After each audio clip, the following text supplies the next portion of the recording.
Bonjour les enfants, j'espère que vous allez bien. Aujourd'hui, je vais vous parler de Abba Yudan. Oui, tel était le nom de ce personnage qui était très particulier. Bon, d'abord, il avait beaucoup de qualités. C'était un homme qui pratiquait la Torah, les commandements. Mais sa particularité, c'était de donner tout ce qu'il pouvait pour aider les autres. Oui, il faisait ce que l'on appelle en hébreu la grande mitzvah de la tzedaka. Mais vraiment, il ne perdait pas de temps. Dès qu'on frappait à sa porte, tout de suite il répondait et il aidait, que ce soit pour des gens qui n'avaient pas de quoi manger, des gens qui ne savaient pas où habiter, des gens qui n'avaient pas de vêtements. Abba Yudan les aidait constamment. Oui. Et puis bien sûr, Baruch Hashem, il avait assez d'argent pour faire tout cela. Il possédait des champs, des jardins, voilà. Mais que voulez-vous ? La vie est ainsi. Et au fur et à mesure du temps, Abba Yudan perdit, pour ainsi dire, toute sa fortune. Enfin, il lui restait un seul champ qu'il labourait et avec lequel il vivait. Oui, Abba Yudan était devenu pauvre. Et voilà que de loin, il aperçut, alors qu'il était en route vers sa maison, 3 grands sages, Rabbi Eliezer, Rabbi Yehoshua et Rabbi Akiva. Et là, il se dit, « Oh non, j'ai l'habitude de leur donner beaucoup d'argent parce qu'ils ramassent pour tous ceux qui sont dans la souffrance et dans la pauvreté. Et là, je ne peux rien leur donner. » Et donc, il retourna chez lui et son épouse le vit triste, malheureux. Son visage n'était pas comme d'habitude. « Mon cher mari, qu'y a-t-il ? Pourquoi as-tu l'air si malheureux ? » « Oh, je viens de voir les grands sages et je peux pas les aider comme d'habitude. Tu penses que... Que crois-tu ? Cela me fait beaucoup de mal. » « Eh bien, lui dit son épouse, il nous reste un champ.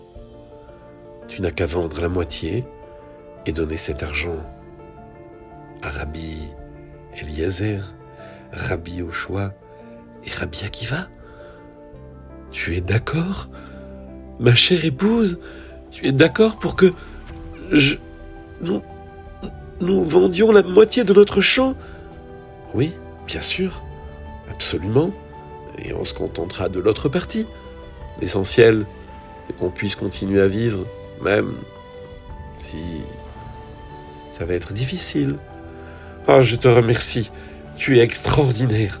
Et c'est ainsi que Abba Yudan vendit la moitié de son champ et donna l'argent qu'il avait reçu à ces 3 grands sages qui étaient très émus.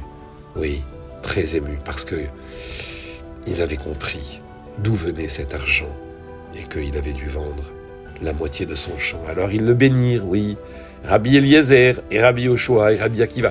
Que l'Éternel te bénisse, Abba Yudan. Oui, que Hachem te bénisse, Abba Yudan. Je joins mes bénédictions à mes 2 collègues. Oui, que Akadosh Baruch Hu te bénisse pour l'acte de tzedaka merveilleux. Tu t'es privé et tu as donné pour les pauvres, pour les malheureux. Eh bien, vraiment, que l'Éternel, puisse te redonner toute ta fortune. Merci, mes maîtres, mais je ne l'ai pas fait pour ça. Je l'ai fait parce que, voilà, je ne pouvais pas vous laisser partir comme cela. Et c'est ainsi, mes enfants, que Abba Yudan retourna vers la moitié de son champ et prit sa vache pour labourer. Et oui, il était là, en train de travailler. C'était dur. Puis le soleil était particulièrement fort cette journée-là. Et voici qu'arrivé à la moitié de ce petit bout de terre qui lui restait, la vache tomba dans un trou. Oh, ma vache, mais qu'est-ce qui se passe ? Oh, tu es tombé dans le trou. Oh, et tu t'es cassé la patte.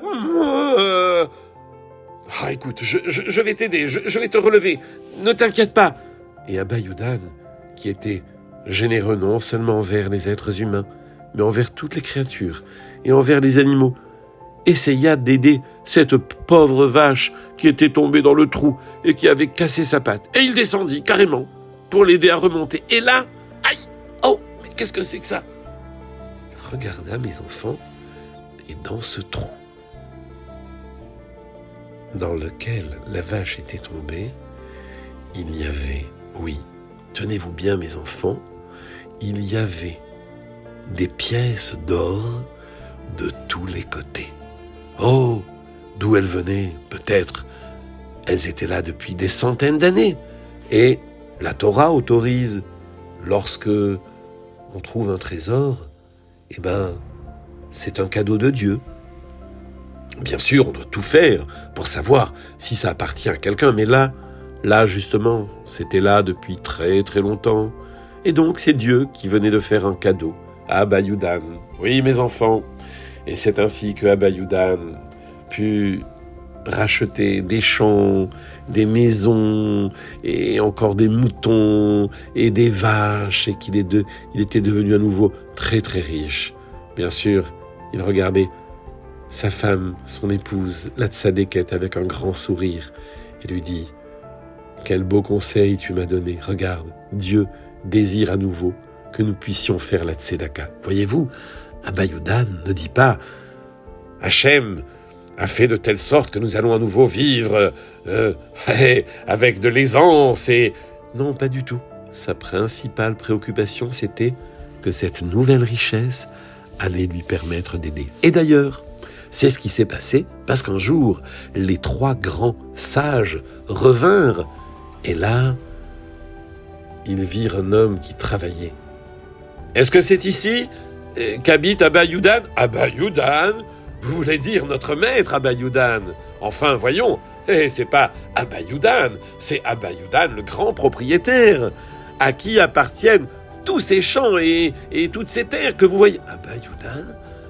Ah bon ? Tout ceci est allé. » « Oui, notre maître est devenu très très riche. Ah, c'est une belle histoire d'ailleurs, mais je ne sais pas s'il va pouvoir... » »« Comment ça ?» Et là, une voix retentit derrière. « Comment ça, pouvoir vous recevoir ?»« Mais bien sûr !» C'était Abba Yudan lui-même qui venait à la rencontre de ces 3 grands rabbins. Et il leur dit « Ah, mes maîtres, ah, qu'est-ce que je suis heureux. Je vais pouvoir vous aider à nouveau. Oui, je vais pouvoir vous donner cet argent. En vérité, qui ne m'appartient pas. Il appartient à Hachem. Et il m'a demandé de m'en servir pour aider les autres. Abba Yudan, que l'Éternel te bénisse. Oui, oui. » Voyez-vous, mes enfants, cette histoire merveilleuse nous montre d'abord une première chose, que rien ne nous appartient. Et si un jour Dieu nous fait un cadeau en nous donnant des biens, c'est pas seulement pour les garder pour soi-même, mais c'est pour aider les autres, ceux qui ont faim, ceux qui ont soif, ceux qui sont seuls, ceux qui n'ont pas de maison, toutes les personnes que nous devons aider. Voilà, rappelez-vous toujours de Abba Yudan, le généreux. Au revoir les enfants, et à bientôt, si Dieu le veut.